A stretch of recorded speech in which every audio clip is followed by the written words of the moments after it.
네, 어제 방송인 서세원 씨의 아내 서정희 씨 폭행 사건 1차 공판이 있었습니다. 서세원 씨는 아내를 엘리베이터 안에서 질질 끌고 다닌 사실을 폭행이라고 생각하지 않았다라고 밝혔습니다. 네, 가정폭력에 대한 논란이 더 뜨거워지고 있습니다. 이호선 서울벤처대학원대학교 상담심리학 교수, 또 최창우 사회심리학 박사, 신은숙 이혼 전문 변호사와 함께 진단해 보도록 하겠습니다. 네, 어서 오세요. 네, 안녕하세요. 일단 어제 방송인 서세원 씨 부부 폭행 사건에 대한 1차 공판에서 서세원 씨가 발언한 내용을 그래프로 먼저 보고 질문 드리도록 하겠습니다. 화면 보시죠. 네, 서정희 씨, 아내 서정희 씨의 다리를 끌고 갔을 당시에는 그 행위를 큰 폭행이라고 생각하지 못했다. 또 서정희 씨가 주장하는 목을 졸랐다. 이것은 결코 사실이 아니다. 예.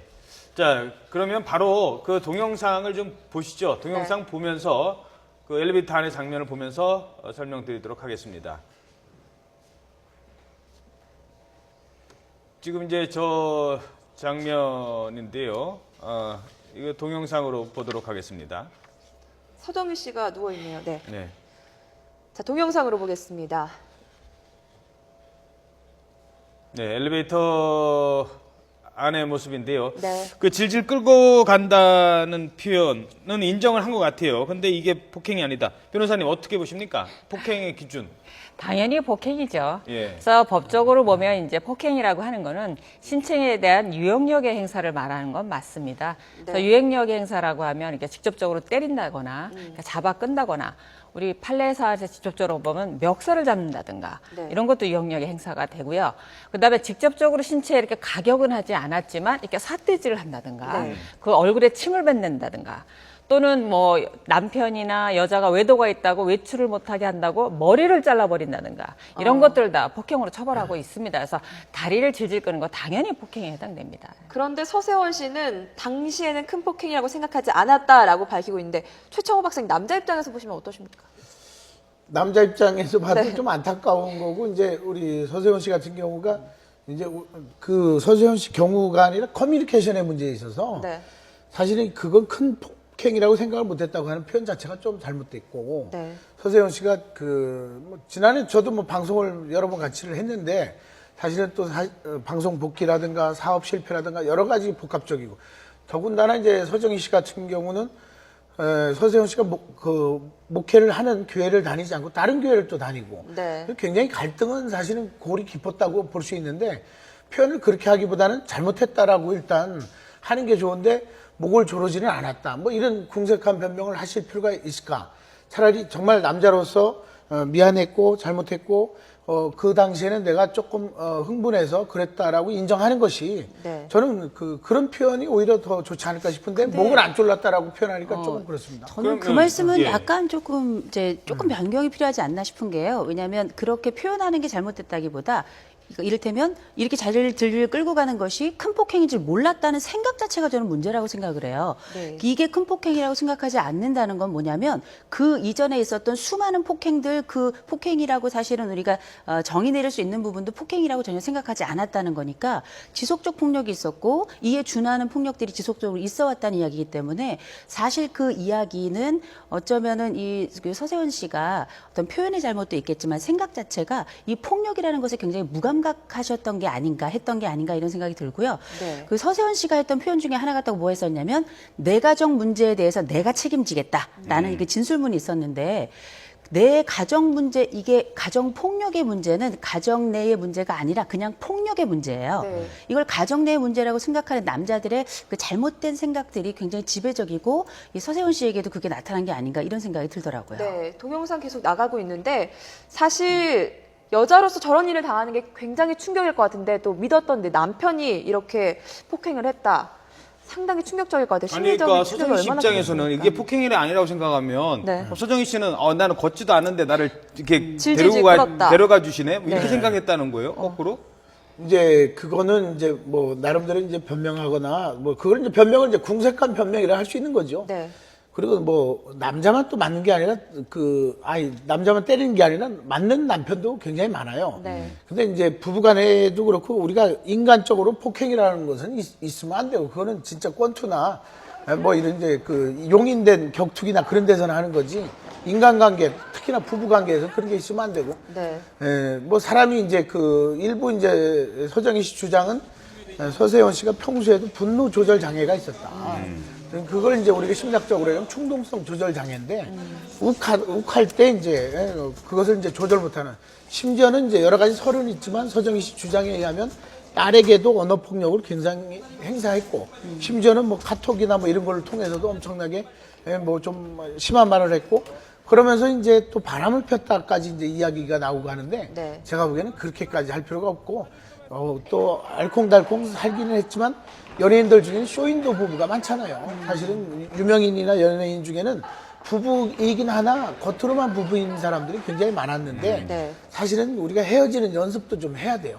저는 이제 폭행에 대해서는 정말 서세원 씨가 잘못했고 그러나 헤어지는 것에 대해서도 남자나 여자나 좀 더 준비를 해야 되지 않을까 싶어요. 근데 이게 법적 구속력도 좀 필요하다고 생각을 하는 게 보통 이제 이렇게 폭력 사건이 연루가 되었다가 이게 실제 어떤 그 형사재판으로 입건이 되는 경우가 12%밖에 되지 않아요. 근데 이런 얘기는 뭘 얘기하냐면 이런 그 실질적인 부분이 뭐 이게 단순히 그냥 처벌로 끝날 것이 아니라 네. 이게 계속 재발되는 비율도 한 11%가 되는데 그 이유는 그 전혀 변하지 않는 폭력을 유발하는 조건 안에 그냥 그대로 들어가고요. 네. 그리고 그렇게만 들어가는 것이 아니라 들어가서도 폭력이라는 게 어쩌면 다른 사람을 굴복시키고 그 사람을 내 앞에 딱 무릎 꿇게 하는 가장 편리한 방법입니다. 쉬운 네. 방법이고 이 방법이 그대로 남아 있고 그리고 심지어는 그 처벌에 있어서도 그 형량 자체도 굉장히 미미하고 처벌의 수위 자체도 그러하지만 그 퍼센테이지도 워낙에 낮기 때문에 남자들에게 폭력은 쉬운 일인 거죠. 가정 폭력도 일상이 될 수 있는 거고요. 그런데 이 사건에서 우리가 이제 서세원, 서정희 부부가 연예인이기 때문에 이 폭력 상황이, 이 사진이 관심을 모으는 건 아닙니다. 그 사진을 보고 지금 모든 여성들이, 시청자들이 공분하고 있는 거는 네. 서세원 씨가 서정희 씨를 인격적으로 대우하고 있지 않다라는 거예요.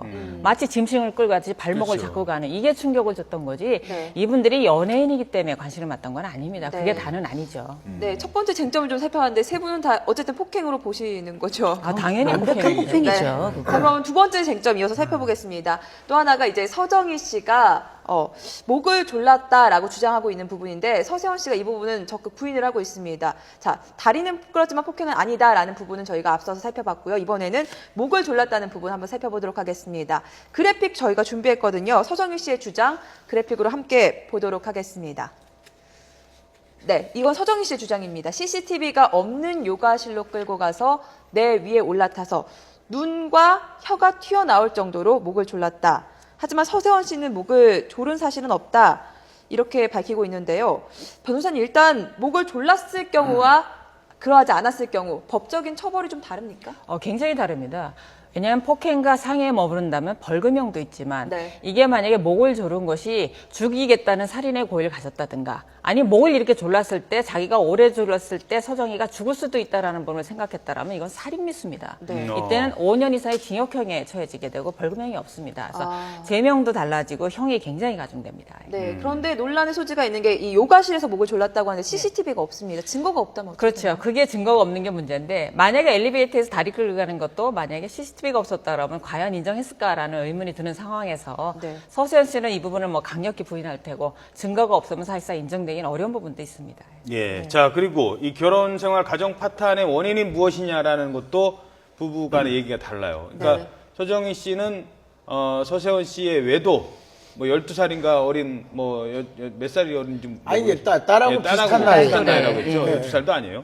그리고 서정희 씨는 서세원 씨는 서정희 씨 부인이 다른 교회를 다녀서 결혼의 생활의 파탄이 원인이다. 뭐 이렇게 주장을 하고 있는데 하나하나 살펴보죠. 다른 교회를 다니는 것도 부부간의 문제가 됩니까?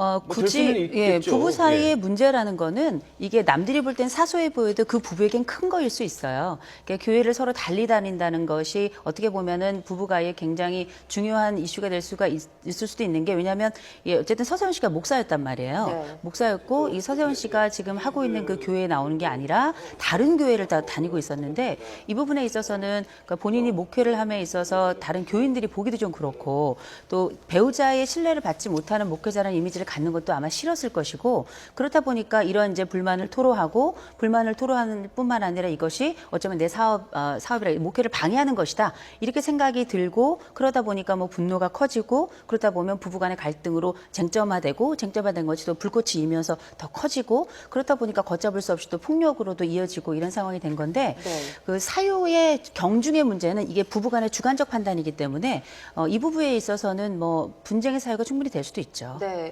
이거는 뭐 서세원 씨 가족뿐만 아니라 다른 일반적인 가정에도 좀 해당이 될 것 같은데 다른 교회를 다녀서 폭행을 했다. 이게 뭐 정상 참작이 법적으로 좀 될 수가 있습니까? 정당화되기는 어렵죠. 말이 안 되는 상황이고요. 폭력은 어떠한 경우도 정당화될 수 없습니다. 네. 아니 법적으로는 그런데 심리적으로는 남자가 어떤 부부관계에서의 주도권을 상실했다라고 느꼈을 때의 어떤 남자로서의 나는 이제 뭐 아무런 영향력도 없고 심지어 내가 목사로 나중에 물론 사업 실패도 많았지만 네. 내가 방송도 안 하지만 내가 목사가 됐는데 우리 교회를 안 오고 딴 교회를 다닌다 그러면 남자로서 정말 자존심 상하죠. 더군다나 이제 예전에 DJ 대통령이나 이후 여사 같은 경우에는 뭐 저 천주교하고 기독교를 따로 다니셨잖아요. 그러면서도 대통령까지 하시고 지금도 뭐 북한을 가신다고 그러는데 사실은 종교의 자유는 있어요. 자유는 있으나 남자로서만 놓고 볼 때 네. 남자는 그 약간의 그 쓸데없는 자존심이 있잖아요. 네. 내가 주인공이 돼야 되고 내가 이니셔티브 주도권을 줘야 되고 내가 가장으로서 역할을 해야 되고 내가 목사면 우리 교회를 다녀야 되는데 제가 목사라고 해도 우리 아들이 아니면 집사람이 딴 교회를 간다 그러면 따로 살고 싶겠죠. 네. 그러나 하나죠. 그런 집들도 또 있거든요. 부부가 다른 교회를 다닌다든지 아니면 뭐 목회자인데 그 사모님이 그 교회를 다니는 게 아니라 다른 교회를 다니는 사모님들도 계세요. 네. 그 저희 집도 저희 남편이 뭐 교수이기도 하고 목사이기도 하는데 저희 교회 따로 서로 다른 교회 다니는데 그럼 저도 맞아야 되거든요. 잠깐만요. 그런데 제가 약간 소정희 씨 입장에서 생각을 하면 이 다른 교회를 다닐 수밖에 없었던 이유는 부인이 바람을 폈어요. 남편이 바람을 폈어요. 그러니까 서정희 씨 입장입니다. 바람 피고 그것도 딸 같은 여자랑 바람을 피는 분이 목사님이라고 가서 설교를 하면 그게 들리겠습니까? 그건 어떻게 생각하세요? 당연히 안 들리죠. 네. 그걸 알기 때문에 우리 이 박사님 부부도 다른 교회 다닌다고 하는데 부부끼리는 서로 정말 어디 가서 이제 그 참 목사님들 오늘 저 도마에 올라서는데 목사님들이 힘들어요. 왜냐면 매일 설교가 바뀌어야 되고 듣는 사람은 똑같고 근데 행동하는 자신은 너무나 어렵고 사실은 우리 큰명도 목사님인데 간이 안 좋아요. 얼마나 술도 안 먹는데도 간이 안 좋아요. 그만큼 힘든데 물론 이제 서정희 씨 입장에서도 그러고 전 서세원 씨 편을 드는 게 아니라 네. 정말 그런 입장에서는 남자로서의 자존심 내지는 주도권 상실에 대한 뭔가 이제 거기다가 사람이라는 게 폭력이라는 하는 게 순간적으로만 나오는 게 아니라 여러 가지 배경과 전과가 있어야 되거든요. 더군다나 사업 실패하죠. 방송 데뷔 실패했죠. 더군다나 아내는 다른 교회 다니죠. 그러니까 어떤 그런 것들이 전부 다 이제 폭발적으로 이제 쌓이다 보니까 이제 그런 건데 그게 이제 저런 식으로 이제 표현된 것은 정말 안타까운 거고. 네. 초두에 말씀드렸듯이 깨끗하게 미안하다, 잘못했다. 그리고 이혼 깔끔하게 정리해주고 그런 게 저는 좋다고 알겠습니다. 봅니다. 가장 큰 원인 중에 하나는 뭐 남편의 외도일 가능성이 큰데요. 네. 물론 뭐 본인은 부인하고 있습니다. 그래서 근데 외도와 관련해서는 뭐 더 말할 여지가 없지 않습니까? 그래서 그 부분은 조금 오늘 판결 내용이 하나 있어서 네. 그 내용을 좀 한번 얘기를 다뤄보도록 하겠습니다. 네, 어제 이미 대법원에서 이제 나온 판결. 나온 판결이었죠. 네. 네, 그래픽으로 준비했는데 저희가 좀 하단 셀크로 한번 보도록 하겠습니다. 혼인 관계가 파탄난 상태입니다. 이미 두 부부는 장기간 별거를 했습니다. 이런 가운데 남편이 다른 여자를 만나서 외도를 했습니다. 바람을 피웠어요. 그런데 이게 문제가 되지 않는다라는 판결이 나왔습니다. 자, 이미 가정생활은 파탄이 났다고 하더라도 부인은 부인이고 남편은 남편인데 이때는 불법이 아니다? 이건 어떻게 보십니까? 그게 이제 두 가지를 나눠서 생각을 하셔야 되는데요. 별거를 한다고 해서 부부관계가 다 판타났다 이렇게 볼 수는 없고 양쪽에서 묵시적이지만 서로가 사생활에 대해서 관여를 안 하고 전혀 이렇게 남남처럼 사는 부부들이 정말 있습니다. 이런 부부의 경우는 그 별거하는 시작 시점 이전의 사유가 이 사람들의 파탄이나 유책에 위자료 책임을 묻는 사유가 되지 실질적으로 묵시적으로 동의한 이후에 그 별거한 상태에서 벌어진 그 이후의 일은 부부의 파탄의 원인이 안 된다는 게 지금도 현재 실무에서 그러니까 정확하게 표현을 하면 그 바람을 핀 시작한 시점이 네. 별거 한 뒤에 바람을 핀 네, 네. 거면 문제가 없다는 거지. 예. 바람 피다가 별거 해놓고 그러니까 우리는 괜찮아. 이건 안 된다는 아니라는 거죠. 거죠. 그래서 별거를 또 이해를 하셔야 될 게 네. 예를 들면 남자가 자유로운 영혼을 가지고 일방적으로 가출을 해서 가족과 아내를 유기하는 별거 이런 건 합의의 별거가 아닙니다. 네. 이때의 외도는 문제가 될 수 있지만 부부 서로가 남남처럼 살고자 하는 묵시적인 동의가 있었다면 이건 완전한 별거로서 그 이후의 유책에 대해서는 책임을 지지 않는다는 얘기죠. 네. 되게 이제 이혼이라는 게 크게 이제 저희 그 심리 쪽에서는 세 가지로 나누어지는데요. 하나는 이제 심리적 이혼이 있고요. 그다음 물리적 이혼이 있고, 그다음 법적 이혼 이렇게 세 가지로 나누어지는데 네. 심리적 이혼이라는 거는 이 마음이 떠난 거죠. 그리고 또 하나 물리적 걸렸다. 이혼이라는 걸 우리가 이제 별거. 근데 이제 별거도 두 가지가 있잖아요. 한 집에서 둘이 사는 게 있고 따로따로 그쵸. 각방으로 또 하나는 완전히 다른 집에서 사는 경우가 있고 그리고 나서 이제 이 단계를 거치다 보면 맨 마지막에 법적 이혼으로 들어가게 되는데 네. 이 과정에서 이제 이 부부 같은 경우에는 사실은 그 장기간 별거로 해가지고 그 따로따로 사실 살았던 거지요. 네. 그렇다 네. 보니까 이게 합의가 되는데 실제 한 집에 살 때에는 이런 그 동일한 결과가 나오지 않는다고 저도 얘기를 들었어요. 그렇죠. 근데 예, 이제 같은 집에 살면서 그냥 각방 쓰는 거하고 다른 거죠. 네. 예. 근데 저는 이혼에 대해서 이제 우리가 여러 가지 생각을 하게 되는데 외도 여부도 있겠지만 일단은 물리적으로 완전히 별거가 된 상태에서는 어떻게 예. 보면은 둘이 합의되지 못한 상황에서 같이 공격적으로 사는 것보다 조금 이렇게 떨어지면서 자기 각자의 삶을 사는 것도 전 나쁘지는 않다고 생각해요. 자, 그래서 저희들이 지금 시청자의 의견을 계속 받고 있습니다. 별거 중에 외도 인정 어떻게 생각하십니까? 계속 화면 하단에 나오고 있는데요. 여러분의 의견 가운데 몇 가지만 저희들이 선별해서 말씀드리면서 마무리 지어야 될 것 같습니다. 자, 대법원 판결처럼 별거 중 외도 불법 아니라에 대한 시청자 의견입니다. 함께 보시겠습니다. 끝번호 8704님, 이미 별거하는 부부에게 정조를 지킬 의무는 없다라고 얘기를 하셨고요. 그리고 48855번님 전화번호, 부부가 실제로 같이 살지 않았다면 부부관계는 이미 끝난 거다. 뭐 그걸 외도라고 할 수는 없지 않겠느냐. 아까 이제 변호사님 말씀하신 것처럼요. 자, 하나 더 보도록 하겠습니다. 4788님도 의견 주셨습니다. 말도 안 된다. 파탄 상태에서 재결합 기회가 생길 수도 있는데 그 기회를 아예 무산시키는 거다.